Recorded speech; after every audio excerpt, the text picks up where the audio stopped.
afternoon, ladies and gentlemen. Welcome to Lifestyle with Dr. Moby. And today we have great guest with us, Lindsay Rae with us. How are you? I'm so good. How are you doing today? Good. Excited to be our guest, that you are our guest today. Thank you. I'm excited to be here, especially it's so nice out and we have sunshine. So I'm excited after this. I'm going to watch my daughter play outside. It's going to be a nice. Uh, Very nice, very nice.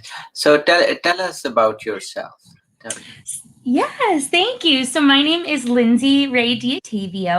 I am an empowerment photographer and body image activist, and I help women overcome negative body image and body insecurity through self-love experience photography sessions. We're based in New York, and our whole philosophy is that you are beautiful and worthy right here and right now. Oh, perfect.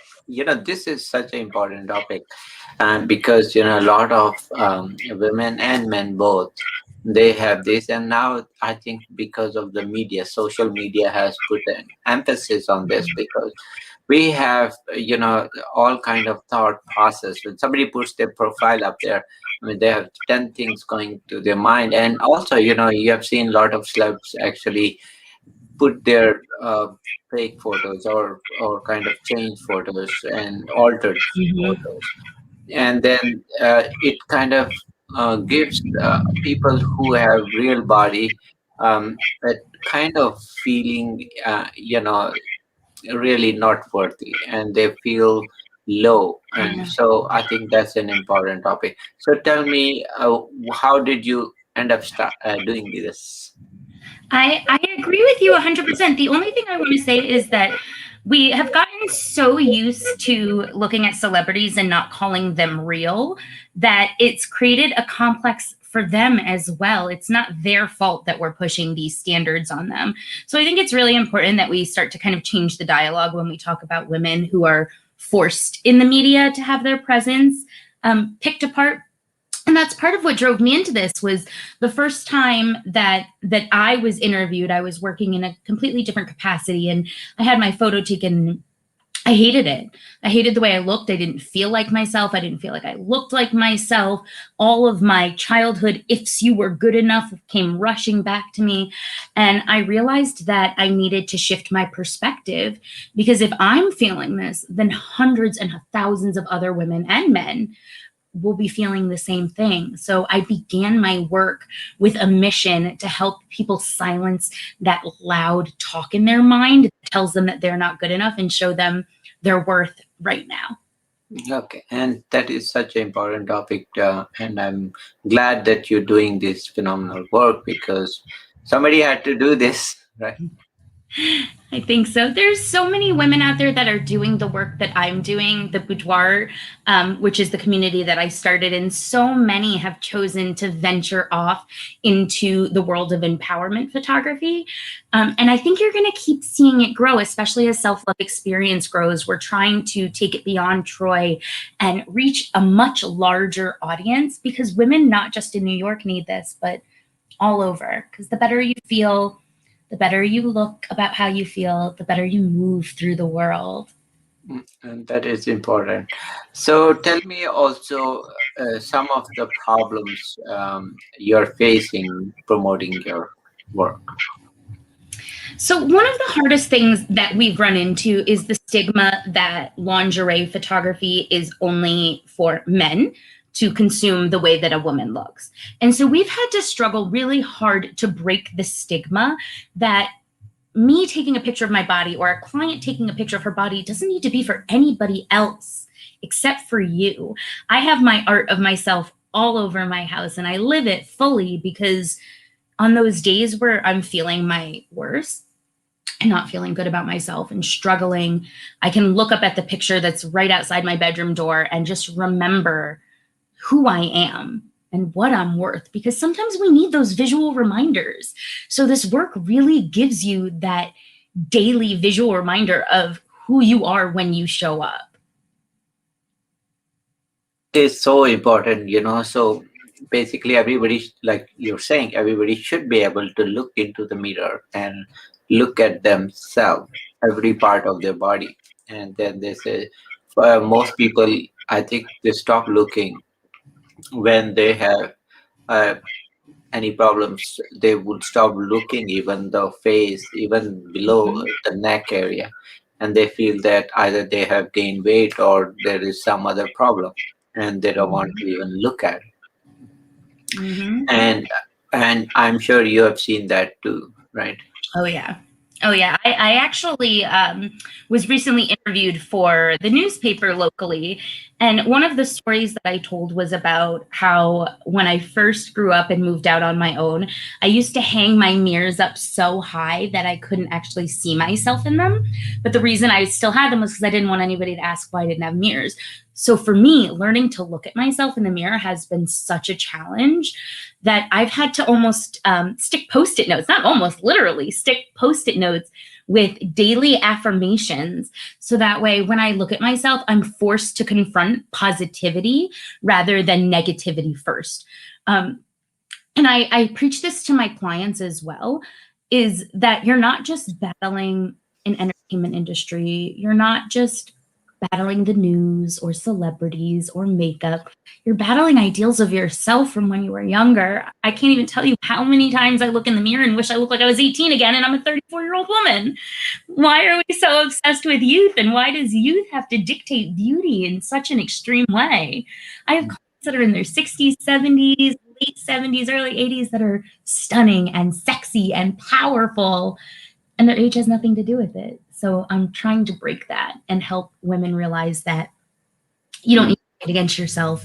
You don't need to fight against the ideals that you have of yourself or think that you need to fit back into some mold that you were when you were younger. Yeah, and that is true. We all age, and we all. I wish we didn't age, but that is a reality, and with that is so there are two realities. One is we are going to all age. Second is we have to accept that reality, that there are changes in the body, and that's normal. Right. 100%. One of the ways that I like to explain it, because like I said, I am a mom, and I think that body image needs to begin with our children. And that comes in how we talk about ourselves and how we talk about our bodies. And one of the things that I've used to explain the body to my child is to think of the skin like the most amazing bag you've ever had. Mm. And because that's what it is. Your skin holds your bones, your blood, your organs, everything inside of it. And if you compare it to, let's say, a grocery bag, if you're taking things in and out of a grocery bag, like you're taking things in and out when you feed yourself, the bag's going to move. Over time, that bag's going to get wrinkles in it. We don't beat up a grocery bag for changing, but for some reason, we'll beat up the most important one of all. Yeah, yeah, and I that is. started, I mean, and I can tell, people who don't have or have a skin problem, disease, where they god forbid they have lot of scarring as a result of accident or something. I can tell that no one can create a skin. At that part you can never recreate whatever your skin is. Yeah, it's very hard to recreate something unless you get a transplant, which also is a big thing. So I exactly. think a lot of people don't realize that, and a lot of folks go out and get surgery done, but they don't realize that that Mhm. surgery can get infection, Mhm. and then can really mess up your skin. It's Okay. true. And then, so for those perfect shots, they need, they go through so many surgery. I'm sure you have seen disasters of surgeries on tabloids all the time, right? Yeah. So is it worth it? And there is never ending. You know, you can have No, 100 surgeries. You can get your every part fixed, but still it'll never look same. Okay. exactly. And I think that there's nothing intrinsically wrong with surgery. Hmm. There's not. What becomes intrinsically wrong is when you feel like you only need it to increase your value as a person. Because if you're choosing to have surgery because you're looking at yourself and you're not recognizing yourself, very similar to the trans community, where it's not who you are on the inside and you need the outside to match, I support you. I will stand by your side. I will put down anyone that says anything negative about your surgery if it's part of your identity, not That's true. the identity that the media tells you to have, your identity. Mhm. Otherwise, it's not worth it. Yeah, no, but if you're getting, that is a very good point. So if you're getting surgery, let's say, certain actors want to have surgery, their nose and face needs to look certain way. And there was, I think, recently also trend, unfortunate trend where people wanted certain lips and they would go Mhm. 100 surgeries. I don't know, we can justify. No, no, and that's really a form of body dysmorphia if you think of Yeah. it. Because if you know who you are on the inside and your surgeon is able to execute that for you and help you match on the outside your identity on the inside, then that should be it. If you're consistently going after something and trying to change, the thing that you're trying to change is probably not the problem. It's probably something deep inside of you that's comparing you to something else or to someone else that is the part of you that you really need to address and that really needs and I don't want to say medical attention in a bad way, but I'm very pro mental health and pro doing the work around it. So if somebody is feeling the need to do that much to themselves, it's not about the physical appearance. It's about what's happening on the inside. That's what Mhm. should be addressed. Mhm. And that is so true. And I think also it's very important is, I do a lot of lifestyle talk and I love talking about that. But I always have disclaimer and I always say in the beginning and even during and after program is that this is not about somebody blaming for being certain size or anything. Mm-hmm. All comes down to your health is a big topic by itself, you know. Yeah, So if you are, if let's say if your blood sugars are really going because you uh, don't take care of your health and mm-hmm. you have gained tremendous weight and all that, that is emergency because It is. that can kill you. It is. It is. And one of the things that I like to point out, and it kind of goes back to the concept of the grocery bag and the consumption, is that what you put in your body matters. So you should be giving yourself nutritious and healthy food.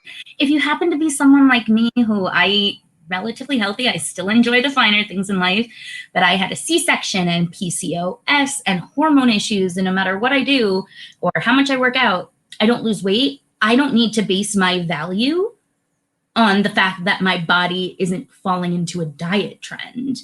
Yeah, Do is ensure that I'm constantly consuming the best things for me on social that on is. TV, in food.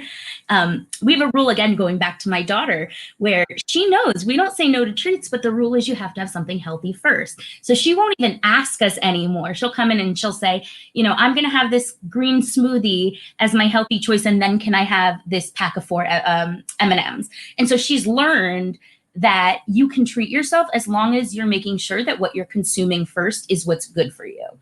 And if you're doing that and you're still not losing weight and you're someone like me, like, it's okay. It's Yeah. I mean, nobody should hold each other for weight. I think that is absolutely wrong because, and I would say that I was like yourself and everybody that I was 100 pound overweight. Okay, and it never. A lot of people would say, and my wife would say to me to lose, and I said no, I don't want. But one day it came to me to really change my lifestyle, and not by looking anyone or anything. It's just it came to me because my heart was affected.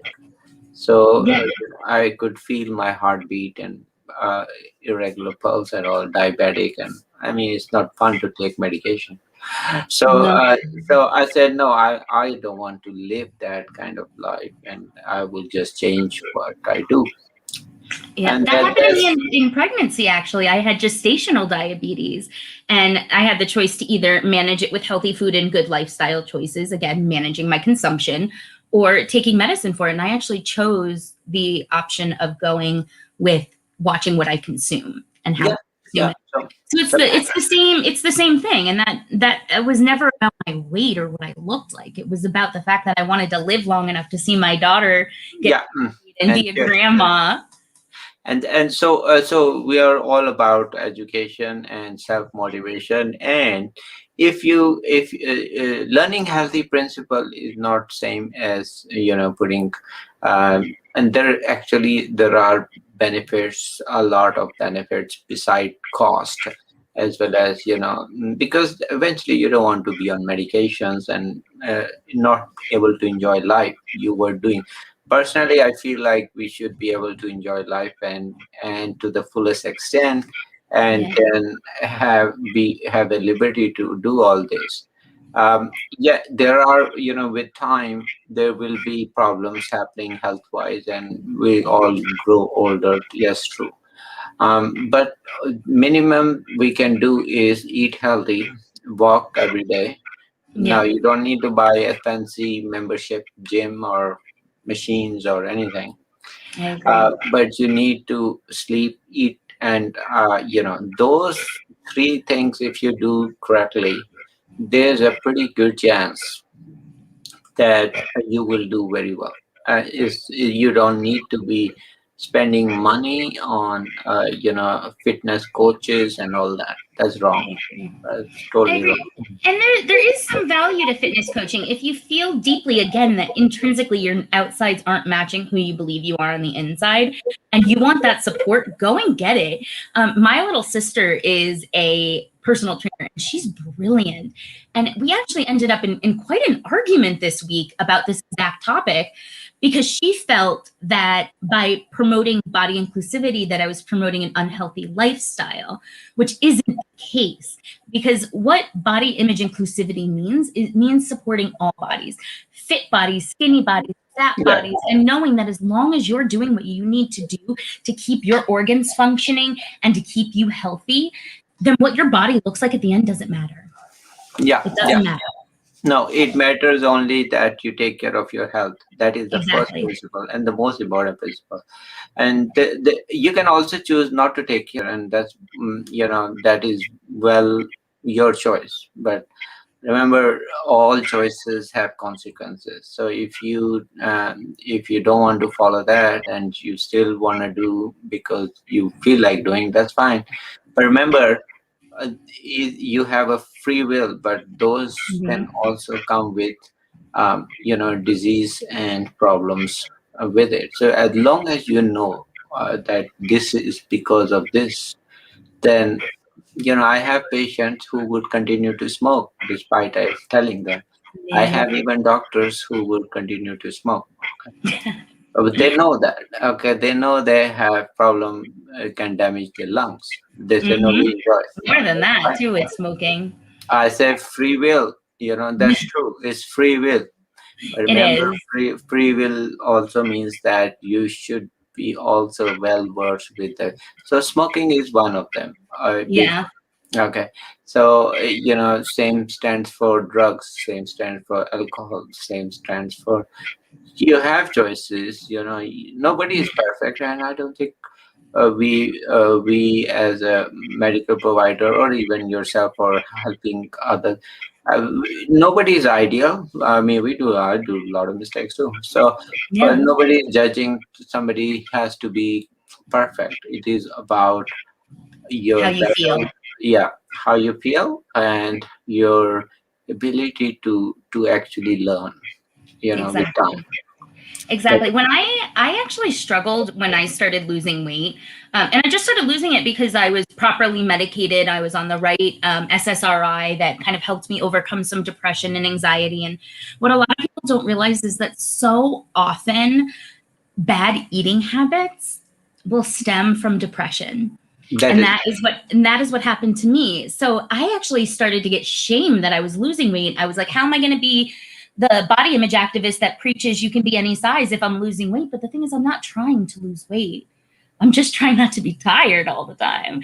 that is So true. by switching from potato chips to carrots, I'm still getting my crunch and my body happens to be dropping a few pounds, but that's not the reason I'm doing it. I'm not doing it for aesthetics. I'm doing it and changing the way that I eat and taking the right medication without shame because it's what my body needs in order to thrive. And what the result on the outside is, as long as I know that I'm taking the right steps and consuming the things that are good for me, both mentally and physically, that I'm doing the right thing. And that's exactly right. And I think you bring another important point. That is, if we look at those the reason, number one reason for indulging in bad habits, food wise and health, are actually stress. Okay, Yep. so they have a lot of stress. People start smoking or drinking because they have these stresses. Mm-hmm. So they get stressed and then they don't know how to vent it. So Yeah. one day off, they will engage in smoking, and Yeah. they would also start drinking, and then because it tends to relax them. By the way, there is a science behind, because there are same stands for carbs. So we indulge in comfort food. There's a science behind this, because some of the carbs actually help the serotonin in the As I brain. say, serotonin and oxytocin that Yeah. So, stimulates the brain. so you get that feeling of energy, and you get that feeling of comfort, and there's a reason for that. Okay. Same people who smoke, they get high because their blood pressure actually goes up, and also heart rate, and but they feel relaxed. Yeah. So I happen to be a staunch advocate of legal marijuana as somebody that has, again, has overcome some pretty severe trauma and PTSD from a kind of abusive childhood growing up. For me, it was a lifesaver. I've had a medical card for as long as I can remember because my brain operates at such a fast speed, constantly tapping back into the trauma, that for someone like me who has suffered PTSD and has gone through multiple pretty extreme traumas in their life, it can actually be a lifesaver because I might have committed suicide when I was younger if I didn't have. Oh my god. It was bad. It got to the point where I was really unhealthy mentally. I remember being 20 years old and going to Brooklyn Heights, and there's a bridge there overlooking, and I remember standing over the edge of it. And if my phone didn't ring in that moment, who knows if I'd be here now doing the work that I'm doing. So your mental health is really important, and this shame and stigma behind proper medication overseen by a medical physician, it needs to be destigmatized. It really does. Because I don't, we don't get mad at somebody or judge somebody because they make their own insulin or they don't make their own insulin, but because somebody might make or not make their own serotonin, we judge them. I don't think that's right. No, no, and there, I had actually a couple of people who came to my show, and one was actually counselor, and she actually now, and her husband committed suicide 15 years ago, and for 15 years she did not tell even kids. She always told he died in car accident. Mm. So she didn't have strength to face it, and then finally she did, and then now she is herself into helping others. But it is what it is. It is still a big stigma. It is Mm-hmm. a big shame to even first admit it and see if this is a the. I think that is sad, but it is not helping a lot of Yeah. communities like. It's stigmatized. It's stigmatized. As awful as COVID was, what it did was it reopened the conversation around mental health in a very mainstream way. So I've been trying to find like COVID silver linings and the little things that came from just the horrible year that we had last year. And some of them are things like the ability to connect with you today, technology that evolved. But beyond that is the ability to talk about mental health and to talk about feelings, because your feelings are just as important a part of you as your hands and your feet and your eyes and everything else. So it's time that we stop treating the brain so different from the rest of the body. I mean, nobody squawks an eye when you talk about a tummy ache, but if you talk about your brain, for some reason that organ is treated completely differently. As a doctor, how do you feel about that? About what? About The way that we treat the brain and mental illness versus the way that we talk about other illnesses. well, basically, people have we have to educate. It all comes down from education. What we don't we fail also as a medical provider too is to connect the dots. So if I make them understand your brain has amazing power to heal as well as make you good and bad both ways. Mhm. Then you will listen to that, and if you make connection. So like you're saying, unhealthy eating, yes, it is related to your stress first. Okay. Mhm. Yes, everything we do comes from our thought process. So if we start, that's why that's why I always want to emphasize. A lot of people get surgery for stomach surgery to lose weight. Okay, I always tell them, problem is not here, problem is here. Okay, fix that. You don't need surgery. Okay, Yeah. you do not need surgery. Not for that. Okay, so even let's say even you do surgery, let's say you shrink your stomach to 1/4 Mhm. size. Guess what? This same brain, smartest organ ever, can find a way and then override that thing for you, and then It you will is. again And gain you back. have to stay conscious about continuing to make sure that you're consuming things that are good for you and in the right portions too. So And it's not just an easy solution, no, no, but it's yeah, a great solution if there's somebody that really, really struggles and needs it and it gives them a new lease on life. So again, I always find such a hard time putting down any medical choices that someone makes because everybody's making them for a different choice. I feel like as long as you're doing it for your health and your wellness and not to impress someone else, like you're not having a gastric bypass to impress your handsome neighbor down the street to get him to pay attention to you, but you're doing it because your back's constantly in pain yeah, from the that's weight or exactly your right. knees are hurting from the weight. That's a totally different story.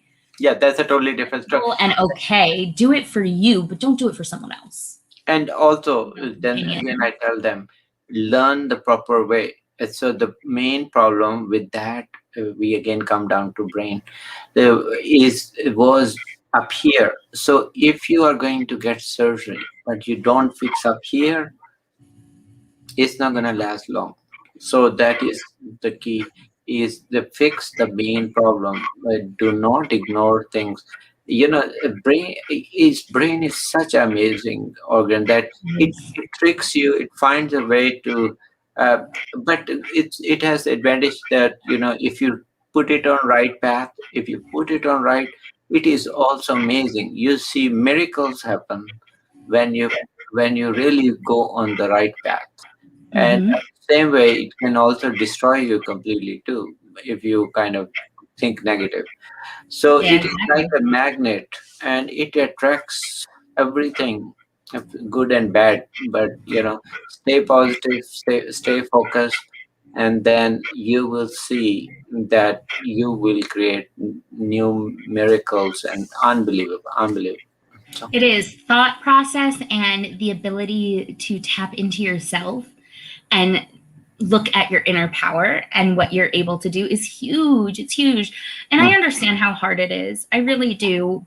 But talk about it. Find someone. Find if traditional therapy is the right route for you, do it. If finding an amazing self-love coach is the right route for you, do it. But whatever you do, make sure that you're not just internalizing everything because talking about it can save your life. It that saved is mine. That is true. And talk, and then express, and like I said, you have to share, and then sharing is caring. So once by the way, I learned it from my niece, and I Uh, was sharing sweets with her, and she said, "Listen, Uncle, sharing is caring." I said, "Wow." that's so cute. And so I said, "Yeah, okay, yeah, that is true." Okay, I so love that. yeah, I know. So I think I always say that we have to believe in that, and like you said, it's skin. That is, it is not just for following certain standards, but take Mhm. care of your health. That is the most important thing. It is. And just while we say skin, as we lead into summer, if I can just take the opportunity, I take every opportunity I can to talk about SPF. My mom survived skin cancer, and so did my boyfriend's mom. Mm. Wear SPF. Take care of your skin, please. That is true, That's my little note I try to stick in whenever I can in the summer is just to remind you that and also vitamin D.